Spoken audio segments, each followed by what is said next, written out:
আসসালামু আলাইকুম বন্ধুরা, কেমন আছো তোমরা? আশা করছি ভালো আছো। আমিও আলহামদুলিল্লাহ আপনাদের দোয়ায় ভালো আছি।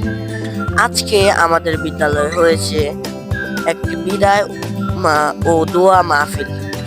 এখানে আমরা অনেক মজা করেছি, অনেক কিছুই করেছি, অনেকে বক্তব্য দিয়েছে। তো আজকে ভিডিওতে আমি সবকিছু তুলে ধরার চেষ্টা করব। যদি সব পারিনি তাহলে ভিডিওটা অনেক লং হয়ে যায়, প্রায় 1 ঘন্টার মতো হয়ে যায়। তাই টুকটাক দিয়ে দিয়েছি, তোমরা দেখতে থাকো, ঠিক আছে? আর আমার চ্যানেলটা নতুন হয়ে থাকলে সাবস্ক্রাইব করে দিবে আর লাইক করে দিও। তো তোমরা দেখতে থাকো। মাটির বিকেলে হয়তো বা চৈত্রের বাতাসে চিন্তার সঙ্গে এসে মানুষের প্রাণে হাত রেখে তাহাকে থামাতে রাখে সে চিন্তার প্রাণ।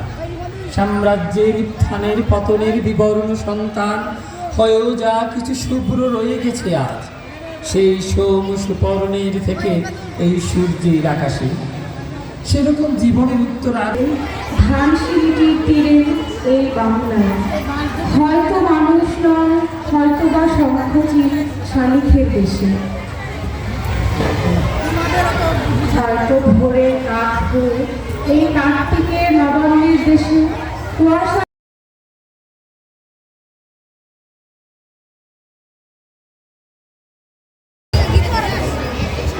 أعوذ بالله من الشيطان الرجيم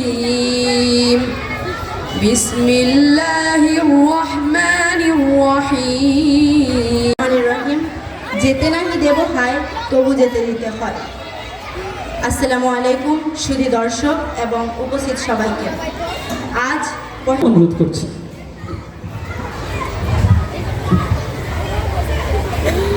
বিসমিল্লাহির রহিম। মনোরদি মডেল সরকারি প্রাথমিক বিদ্যালয়ের কর্তৃক আয়োজিত বিদায়ী শিক্ষার্থীদের মধ্যে থেকে একটা মানপত্র পাঠ করবে আমাদের সবচেয়ে প্রিয় একজন শিক্ষার্থী মাসরুল ফারজানি।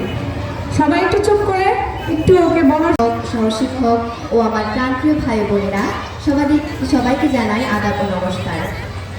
অত্যন্ত দুঃখ ও ভারাক্রান্ত মন নিয়ে বলতে হচ্ছে আজকে আমাদের বিদায় অনুষ্ঠান। কারণ তোমরা তোমাদের পিতামাতার কর্মস্থলের কারণে মনোনদিতে এসেছিলে। আজকে পঞ্চমের শেষ, অনেকে নিজ জেলায় দেশের বিভিন্ন জায়গায় চলে যাবে। সেই ক্ষেত্রে আমরা তোমাদের জন্য প্রাণ করে দোয়া করি। তোমরা মানুষের মতো মানুষ হোক, যতদিন বাঁচবে আমাদের কথা এই বিদ্যালয়। আসসালামু আলাইকুম। আজকে এই বিদায়ী অনুষ্ঠানে উপস্থিত প্রধান শিক্ষক জনাব আমির হাকিম, পিটিএ সদস্য জনাব আর উপস্থিত রয়েছে মধুভাববৃন্দ, আর উপস্থিত রয়েছেন আমার সহকর্মীবৃন্দ এবং আমার এই বিদ্যালয়ে সবচেয়ে যে আমাদের আগমনী শীতের শুভেচ্ছা জানাচ্ছি এবং জানাচ্ছি উষ্ণ অভ্যর্থনা। আজকে আসলে নিজেকে দুইভাবে প্রকাশ করতে ইচ্ছে করছে। প্রথমত আজকে আমি ভাগ্যবান, কারণ প্রত্যেকটা অনুষ্ঠানের সঞ্চালনা করার কারণে আমার কোনো বক্তব্য দেওয়ার সুযোগ থাকে না, কারণ সঞ্চালিকা বক্তব্য দিতে পারে না। তবু আমরা আজকে সবাই বিদায় বলতে চাই, কিন্তু যারা দিবে বিদায়টা তারা অন্তত এত আনন্দ করার কিছু না। একদিন তো তোমাদেরও সেই দিনটা আসবে নাকি?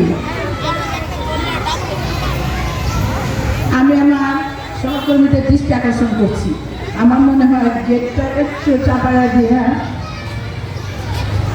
অন্তত একটা শৃঙ্খলায় আনা উচিত। আচ্ছা, আজকে যারা এখানে উপস্থিত হয়েছেন আমি সকলের প্রতি কৃতজ্ঞতা ধন্যবাদ জ্ঞাপন করছি। আমার সহকর্মী এবং আমার অভিভাবক, আমার কমিটির লোকজন উপস্থিত ছিলেন এবং উপস্থিত থেকে আমাদের অনুষ্ঠানটি উদ্বোধন করে দিয়ে গেছেন আমাদের সহকারী প্রধান শিক্ষক অফিসার জনাব এনামুল হোসেন স্যার। আমি ওনার প্রতি কৃতজ্ঞতা জ্ঞাপন করছি। তারা সকাল থেকে কষ্ট করে বসে আছেন। এখানে তো আসলে বসে থাকার মানে কি? এখানে তো আজকে বিদায় অনুষ্ঠানে কোনো নাচ গান হবে না, ঠিক না? এখানে কেউ নাচবে না, কেউ গাবে না, বক্তব্য দেওয়ার তেমন কিছু নেই, আকর্ষণীয় কিছু নেই। শুধুই আজকে কিছু আমার পকেটে বাঁচানো ডিম ভাজা বাতে বুকে আসি আমার মনোযোগী ক্লাস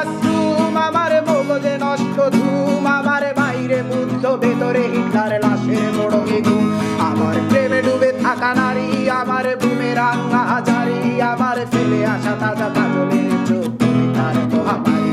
আমার বর্ষার ভাঙা ছাতা, আমার পেচের শোয়া খাতা, আমার সেজে দিয়ে লোদের রাত জাগা পড়া শিশুদের চড়া পাতা, আমার সাধুরা সরে গান, আমার জোড়া তালি দেয়া প্রাণ, আমার রাজপথে ভাঙা স্লোগানের স্বর মিছিলের অভিযান, আমার কলমের কালি শেষ, আমার স্বজাতি আমার দেশ, আমার বুদ্ধিজীবিতা ভাঙার কড়ার অস্থির জলদেশ, আমার পিঙ্ক ফ্লয়েডের সলো, আমার মেট্টলো খুব ভালো, আমার আর্টসেল ব্ল্যাক শিরোনামহীন সব হাসি মুখে ছিল।